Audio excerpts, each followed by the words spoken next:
UP में Samajwadi party के राज्यसभा सदस्य अमर सिंह के निधन से खाली हुई राज्यसभा सीट पर होने वाले उपचुनाव के लिए बीजेपी उम्मीदवार के तौर पर सैयद जफर इस्लाम और गोविंद नारायण शुक्ल के नामांकन पत्र दाखिल किए हैं। बीजेपी के इन दोनों नेताओं के नामांकन पत्र जांच में सही पाए गए हैं, जबकि निर्दलीय प्रत्याशी महेश कुमार का नामांकन निरस्त कर दिया गया है। अब एक ही सीट पर बीजेपी की ओर से 2 प्रत्याशी मैदान में होने से मामला काफी दिलचस्प हो गया है और सही मायने में देखना यह होगा कि जफर इस्लाम और गोविंद नारायण शुक्ल में से कौन अपना नाम वापस लेता है। इस सीट पर बीजेपी ने जफर इस्लाम को अपना प्रत्याशी घोषित किया था, जिन्होंने 29 अगस्त को राज्यसभा का पर्चा दाखिल किया था। हालांकि जफर इस्लाम स्वास्थ्य कारणों से अपना नामांकन दाखिल करने लखनऊ नहीं आ सके थे और उनके प्रतिनिधि के रूप में सूबे के संसदीय कार्य मंत्री सुरेश खन्ना ने नामांकन दाखिल किया था। वहीं नामांकन के अंतिम दिन मंगलवार को उत्तर प्रदेश बीजेपी के महामंत्री गोविंद नारायण शुक्ल ने 2 सेट में अपना नामांकन पत्र दाखिल कर दिया। जफर इस्लाम बीजेपी के राष्ट्रीय प्रवक्ता और पार्टी के उदारवादी मुस्लिम चेहरा हैं। बीजेपी हाईकमान की तरफ से जफर इस्लाम को प्रत्याशी बनाया गया है।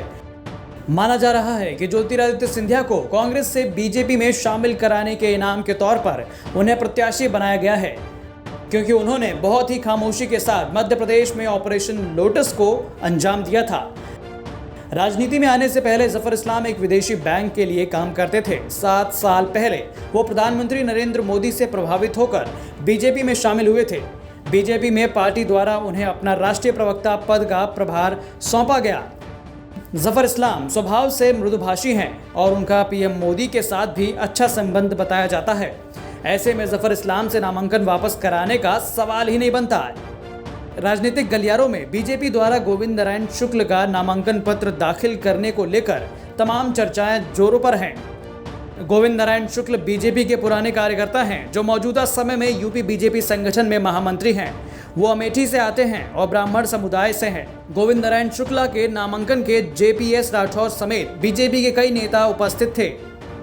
मौजूदा समय में उत्तर प्रदेश में ब्राह्मण पॉलिटिक्स को देखते हुए अब बीजेपी पशोपेश में है कि शुक्रवार को गोविंद नारायण शुक्ल से कैसे नामांकन वापस कराया जाए।